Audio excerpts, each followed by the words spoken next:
Bulldozer और bullet से UP के बदमाश थर-थर कांपते हैं। यूपी में अपराध किया और कुछ ही घंटे में बुलेट उन्हें लंगड़ा कर देती है। होली के दिन दिल्ली में हिंदू युवक तरुण की हत्या मामूली बात पर कर दी गई। हत्या करने का आरोप कट्टरपंथियों पर है। कल उनके मकान पर योगी मॉडल वाला बुलडोजर भी चला था, लेकिन इतने से पीड़ित परिवार संतुष्ट नहीं है और इसलिए योगी मॉडल की फाइनल पिक्चर वाली डिमांड की जा रही है। क्या है योगी मॉडल की फाइनल पिक्चर, इस रिपोर्ट में देखिए। इंसाफ दो, तरुण को इंसाफ दो, इंसाफ दो, इंसाफ दो, तरुण को इंसाफ दो।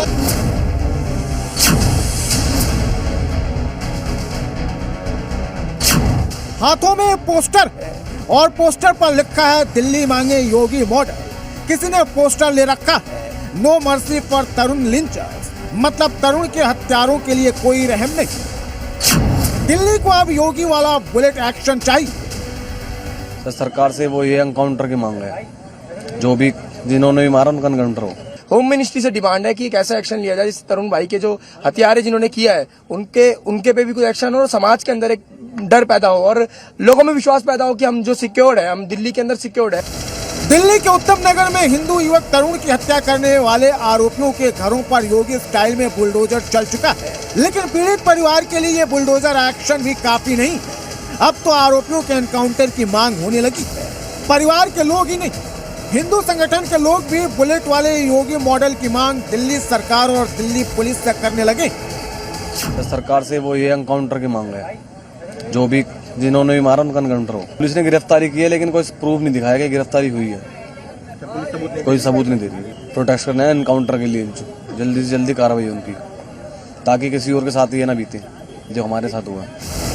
तरुण हत्याकांड में अभी तक 16 गिरफ्तारियां हो चुकी, इनमें से 2 नाबालिग। इस हत्याकांड में शामिल 3 महिलाओं को भी पुलिस ने पकड़ा है। पुलिस ने उस मुस्लिम महिला को भी दबोच लिया, जिसके कारण हिंदू मुस्लिम वाला तनाव हुआ।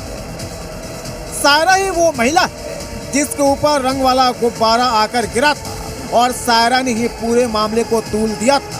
सायरा ने ही भीड़ को इकट्ठा किया था। अभी तक इस मामले में 16 लोग हमने किए हैं, जिसमें 14 लोग अडल्ट हैं और 4 लोग इसमें माइनर हैं। जो 14 लोग अडल्ट हैं उसमें 3 महिला भी इंक्लूड्स हैं, तो 8 लोग हम पहले कर चुके थे, 8 लोग आज हमने किए हैं, जिसमें एक माइनर इंक्लूड है। सायरा, शरीफ और सलमा तरुण की हत्या के बाद से दिल्ली के अकयाला इलाके में छुपी हुई थी। इस हत्याकांड के बाद से ही सायरा ने विक्टिम कार्ड खेलना शुरू कर दिया था। तरुण हत्याकांड को छेड़खानी से जोड़कर खुद को पाक साफ साबित करने में जुट गई थी, लेकिन आसपास के भाईजान ने ही सायरा के आरोपों की पोल खोल दी। कोई छेड़छाड़ की बात भी कर रहे हैं कि छेड़छाड़ की गई है। पुरानी बात है, इनकी पड़ोसी है दोनों, ये छेड़छाड़ तो नहीं हुई। कुछ नहीं आया भी सामने हमारे, और कोई आरोप लगाए तो एक अलग बात है। कोई मैटर नहीं है। दरअसल जैसा कि बताते हैं भी कॉलोनी का इतिहास सैकड़ों साल पुराना है और यहाँ पर हिंदू मुस्लिम परिवार सभी लोग, यहाँ पर मंदिर भी है, मस्जिद भी है, गुरुद्वारा भी है, सब लोग, मार्केट मिक्स है सर, और मिक्स आबादी है। मुस्लिम आरोपियों को बचाने के लिए सोशल मीडिया पर अफवाह गैंग एक्टिव है। सायरा से छेड़छाड़ की थ्योरी फेल होने के बाद तरुण के साथ साथ एक मुस्लिम युवक की हत्या की झूठी अफवाह फैलाई जा रही है, ताकि आसपास के मुस्लिमों में आरोपी मुस्लिम परिवार के प्रति सहानुभूति पैदा हो। छोटे मोटे मीडिया पे ये भी कहा जा रहा है कि एक मुस्लिम युवक की मौत हो गई है, उसके लिए कोई बात नहीं कर रहा है, सिर्फ हिंदू की बात कर रहा है। नहीं, मुस्लिम युवक के बारे में ऐसी कोई नॉलेज हमारे पास नहीं है। हमारे पास मुस्लिम समाज आपके नॉलेज में है किसी मुस्लिम युवक की मौत? किसी की नहीं हुई। उसके माथे पर एक सटीक गोली मार दी गई है। ये सोशल मीडिया एक अफवाहों का प्लेटफॉर्म है, जहाँ पर लोग बाग अफवाहें फैलाते हैं। क्या हकीकत है उसकी हमें कोई जानकारी, क्योंकि पुलिस के नॉलेज में अभी तक कोई नहीं है। पुलिस का कहना है कि जो लोग घायल हुए थे उनको डिस्चार्ज भी कर दिया और अब तक किसी मुस्लिम लड़के के मारे जाने की कोई खबर नहीं है। नहीं, वो खबर नहीं है, सोशल मीडिया पे है। अब वो फेक, आपको लगता है सोशल मीडिया जरा अफवाह उड़ाने की कोशिश की जा रही है, सर, समाज को बांटने का? सोशल मीडिया तो एक जो है अफवाहों का ही प्लेटफॉर्म हो गया असल देखा जाए तो। दिल्ली के उत्तम नगर की गली नंबर 2 में अभी भी माहौल काफी टेंस। हिंदू संगठन के कार्यकर्ताओं का आक्रोश बढ़ता जा रहा है। लोग जो है सड़कों पर उतर गए हैं और किस तरीके से पूरा चक्का जाम कर दिया। पूरे इलाके में भारी पुलिस बल की तैनाती है। लगातार सोशल मीडिया के जरिए अफवाह फैलाने की कोशिश की जा रही है। पुराने वीडियोस को एआई के जरिए छेड़छाड़ कर उसे पोस्ट किया जा रहा है, ताकि दोनों समाज के बीच में विविधता उत्पन्न हो, उनके बीच मतभेद उत्पन्न हो। इसीलिए दिल्ली पुलिस मुस्लिम संगठन से भी लगातार बातचीत कर रही है। और इलाके की बात करें तो इलाके में अभी भी सुरक्षा व्यवस्था बढ़ाई गई है। आप देख सकते हैं कि यहाँ पर आरएएफ के जवान भी लगातार तैनात हैं। हिंदू संगठनों से भी बात की जा रही है ताकि इलाके में शांति बहाल हो। कट्टरपंथी सोच को काबू में करने के लिए योगी मॉडल तो यूपी में सक्सेसफुल रहा और इसीलिए दिल्ली वाले भी इसी मॉडल को लागू करने की मांग कर रहे हैं। अब सवाल दिल्ली पुलिस पर कि बुलडोजर मॉडल के बाद क्या बुलेट की बारी आएगी। राजूरा, जी मीडिया, दिल्ली। सीएम योगी के लिए सूबे की कानून व्यवस्था से बढ़कर कुछ भी नहीं है। जो कोई भी इसके साथ खिलवाड़ करता है उसे अंजाम भुगतना पड़ता है, फिर चाहे वो कोई भी हो, किसी भी धर्म और जाति का हो, बिना भेदभाव के कार्रवाई होती है। अब मुजफ्फरनगर में कुछ लोगों ने अपनी हरकत से सूबे का माहौल खराब करने की कोशिश की है। ये लोग अब योगी फोर्स के रडार पर हैं। जैसे ही हत्थे चढ़ेंगे इलाज जरूर होगा।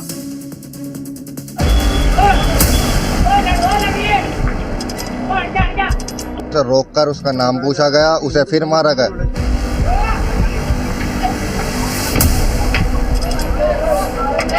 सारे आरएसएस से जुड़े हुए हैं, बजरंग दल से जुड़े हुए हैं।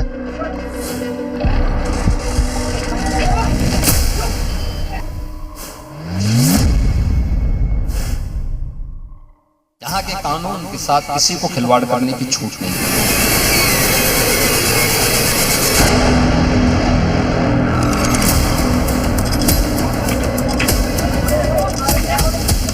निष्पक्ष कार्यवाही की जाए, अन्यथा ये मामला तूल भी पकड़ सकता है। अन्यथा ये मामला तूल भी पकड़ सकता है। अन्यथा ये मामला तूल भी पकड़ सकता है। ये चेतावनी बता रही है कि भाईजान भड़के हुए हैं। वजह ये वीडियो है जो सिविल लाइंस थाना क्षेत्र के कजियान मोहल्ले से आया है। बाइक से जा रहे ये मौलाना अब्दुल वहाब हैं। पास की मस्जिद में नमाज पढ़ाकर घर लौट रहे थे। इसी दौरान रास्ते में मुस्लिम युवकों से विवाद हो गया, जिसके बाद मारपीट शुरू हो गई। हाथ में बैट लिए युवक से मौलाना भी उलझ गए।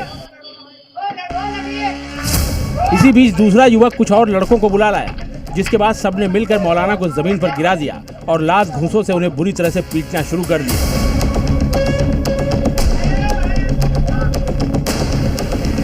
बताया जा रहा है कि बाइक से जा रहे मौलाना अब्दुल वहाब और हिंदू संगठनों के कुछ युवकों के बीच किसी बात को लेकर विवाद हुआ। इसी के बाद मारपीट शुरू हुई। मौलाना के परिजनों का आरोप है कि ये जिले का माहौल खराब करने की एक सोची समझी साजिश है। हमारा कोई विवाद नहीं था उनसे, ना कभी कोई विवाद रहा, और हमारा तो रिकॉर्ड भी है।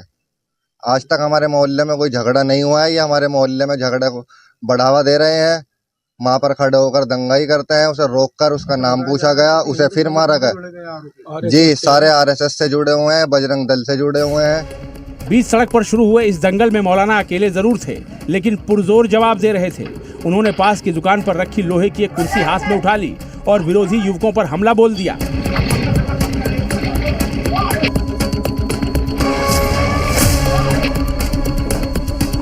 लेकिन मारपीट कर रहे युवकों की संख्या ज्यादा थी। उन्होंने पीछे से हमला कर मौलाना को जमीन पर गिरा दिया।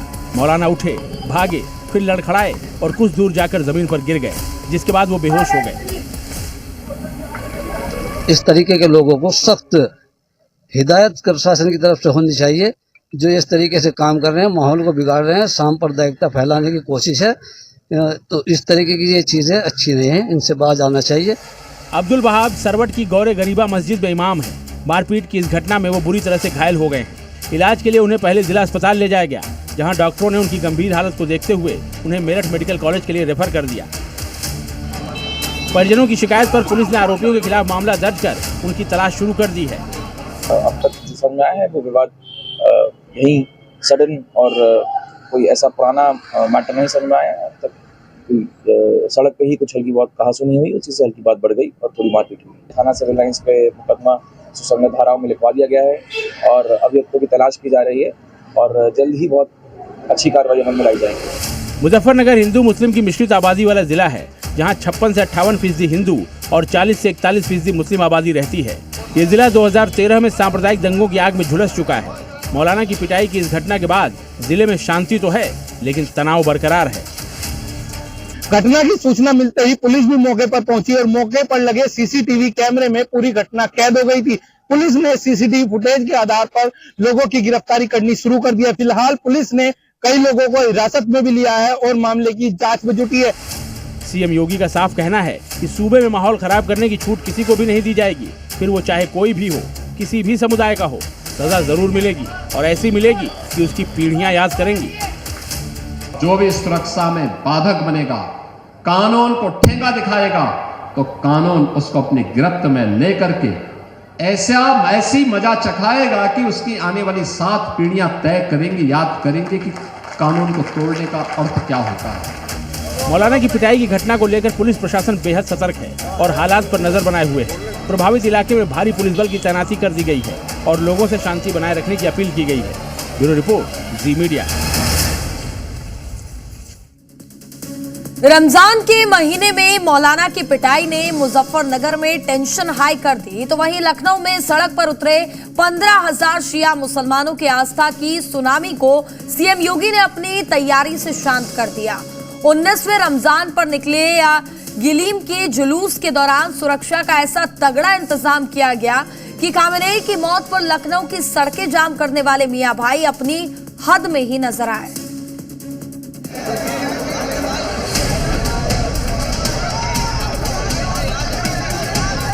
हर जाति, हर समुदाय को अपने पर्व और त्योहार उल्लास के साथ मनाने का अपना अधिकार मिलना।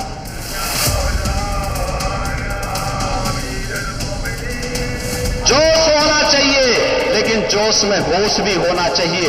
इस उत्साह और उमंग के साथ पर्व और त्योहारों को हम मनाएंगे।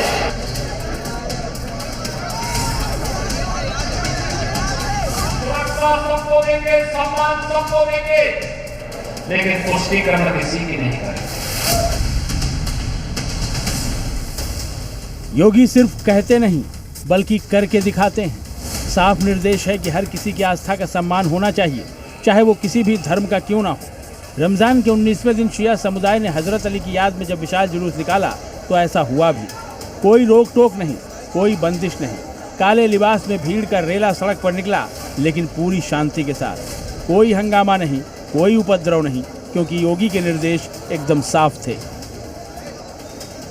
देखिए, पर्व और त्योहार का आनंद तभी है जब दूसरे को ठेस पहुंचाए बगैर, नुकसान पहुंचाए बगैर उत्साह के साथ हम उसका आनंद ले सके। इसीलिए शिया समुदाय की हजारों की भीड़ जब पारंपरिक गिलीम का जुलूस निकालने सड़क पर उतरी तो किसी तरह की अराजकता नजर नहीं आई, किसी तरह का कोई हंगामा नहीं हुआ। जुलूस के दौरान 1500 से ज्यादा पुलिसकर्मी सड़कों पर मुस्तैद थे। 12 कंपनी पीएसी और 2 कंपनी आरएएफ की तैनाती की गई थी। जुलूस को देखते हुए 10 एडिशनल एसपी की ड्यूटी लगाई गई थी। डिप्टी एसपी स्तर के 32 अधिकारी भी जुलूस पर नजर रखे हुए थे। जुलूस के रास्ते में पड़ने वाली छतों पर भी सुरक्षा कर्मी तैनात थे। ड्रोन और सीसीटीवी से पूरे इलाके की निगरानी की जा रही थी। सुरक्षा के पुख्ता इंतजामों के बीच निकले इस जुलूस में शिया समुदाय के लगभग 10 से 15,000 लोगों की भीड़ शामिल हुई। इसके लिए पर्याप्त पुलिस फोर्स हम लोग व्यवस्था करते हैं। इसमें हम लोग पूरे पश्चिमी जोन में जोन सेक्टर व्यवस्था लागू करते हैं। जो जुलूस चलता है उसको बॉक्स फॉर्मेशन में उसके आगे पीछे लेके हम लोग चलते हैं, जिसमें आगे एडिशनल एसपी स्तर के अधिकारी रहते हैं और पीछे एडिशनल एसपी के स्तर के अधिकारी रहते हैं। ये सुरक्षा इंतजाम इसलिए भी जरूरी था क्योंकि ईरान पर हुए अमेरिकी हमले में जब वहां के सुप्रीम लीडर खामेनेई की मौत हुई तो लखनऊ में शिया समुदाय ने प्रदर्शन करते हुए सड़क पर कब्जा कर लिया, सड़क को जाम कर दिया, जिसका वीडियो भी सोशल मीडिया पर खूब वायरल हुआ था। ये बस खाली नहीं होगा, ये रोड खाली नहीं होगी, ये मार्केट कोई नहीं खुलेगी, कोई वहाँ नहीं खुलेगा, टूरिस्ट प्लेस नहीं है। शिया समुदाय के इस प्रदर्शन के चलते आम लोगों को भारी परेशानी उठानी पड़ी थी। इसीलिए सीएम योगी ने रमजान के 19वें दिन हजरत अली की याद में निकाले गए जुलूस के दौरान ऐसा पक्का इंतजाम कर दिया कि भाईजान हज में रहने के लिए मजबूर हो गए। जुलूस में हजारों की संख्या में लोग थे, लेकिन ना कोई जाम लगा, ना कोई हंगामा हुआ। लगभग 3 किलोमीटर लंबा ऐतिहासिक जुलूस कूफा मस्जिद से शुरू होकर इमामबाड़ा तकी जैदी पर जाकर संपन्न हो गया। आज लखनऊ में 19वीं रमजान को हजरत अली की शहादत को लेकर एक जुलूस निकाला गया, जिसमें तमाम शिया समुदाय के हजारों लोग, लगभग 25,000 लोग इस जुलूस में शामिल हुए थे। अगर बात करें फोर्स की तो जुलूस में 10 एडिशनल एसपी, 32 डिप्टी एसपी, 500 पुलिसकर्मी बाहर से बुलाए थे। सबसे बड़ी बात है कि इस जुलूस में एटीएस को भी तैनात किया गया था। शिया समुदाय में गिलीम जुलूस एक महत्वपूर्ण धार्मिक जुलूस है जो मुख्य रूप से रमजान के महीने में निकाला जाता है, खासकर 19वीं रमजान को। इसमें हजारों लोग एक साथ चलते हैं, इसीलिए सुरक्षा और यातायात व्यवस्था को लेकर विशेष तैयारियां की गई थी और यही सीएम योगी की खासियत है। त्योहार पूरी उमंग और उल्लास से मनाए जाते हैं, लेकिन कानून के दायरे में रहकर, क्योंकि भाईजान भी जानते हैं कि अगर उन्होंने सरकार की तय की गई लक्ष्मण रेखा लांघी तो अंजाम क्या हो सकता है। ब्यूरो रिपोर्ट, जी मीडिया। प्रयागराज का पटाखा माफिया कादिर, जिसके बेहद करीबी आदिल वसी पर करोड़ों की धोखाधड़ी का आरोप है। आदिल वसी काफी वक्त से फरार भी चल रहा है, लिहाजा कोर्ट के आदेश पर पुलिस ने आदिल वसी के संपत्तियों को कुर्क किया है। जब इस आरोपी के अवैध साम्राज्य को दिखाने के लिए जी मीडिया की टीम पहुंची तो अपराधी आदिल के परिजन भड़क गए। जी मीडिया रिपोर्टर्स के साथ गाली गलौज और मारपीट करने लगे और इतने से भी जब मन नहीं भरा तो जी मीडिया रिपोर्टर का कैमरा और फोन छीनने लगे। तुम गुंडागर्दी क्यों कर रहे हो? गुंडागर्दी क्यों गुंडागर्दी? तुम हमारे दरवाजे खबर नहीं बना सकते क्या? बुला के लाओ, निकल बाहर निकल। तुम आप सुनो, मार के हमको यहाँ से मुर्दा हमको यहाँ से भेज सकते हो। अबे तेरे जैसा 365 देखा भाग गया था। नहीं जाऊंगा, नहीं निकल निकल बाहर निकल। जाऊंगा नहीं। अबे बाहर निकल, तेरे जैसे बहुत देख। कैसी पत्रकारिता करते हो? हाँ मतलब क्या क्या किसी दरवाजे क्या कर रहा है? क्या कर रहा हूँ मैं? क्या कर रहा किसी दरवाजे? पूरी क्या कर रहा हूँ? भास्कर पे आ चुका है। अरे कहीं भी आ चुका है। हमारा दरवाजा है, हमारा घर है, हम इसका मालिक है, हमारे दरवाजा खुल नहीं कर सकते। तुमको आना चाहिए, तुम सन्नाटे में वीडियो बन रहे हैं। सन्नाटे में चोरी कर रहा हूँ मैं। और क्या? पुलिस कल आना चाहिए था, पुलिस फोर्स आई थी, परसों आई थी। हम इतना मरबा तुमका यहाँ खबर तुम्हारा बना दे भाई, तो हम गलत सिखाओ। हमारे दरवाजे तुम नहीं खबर बनाओगे, बस बाहर निकल। बच्चा बुला, बच्चा एक धक्का देके बाहर निकाल। मैं निकाल जाती था बाहर, धक्का देके निकाल बाहर। जी मीडिया किसी धमकी से डरता नहीं है। जी मीडिया संवाददाता ने बिना डरे अपनी कवरेज जारी रखी और अब सवाल है कि प्रयागराज में योगी फोर्स धमकीबाज फैमिली पर एक्शन कब लेगा।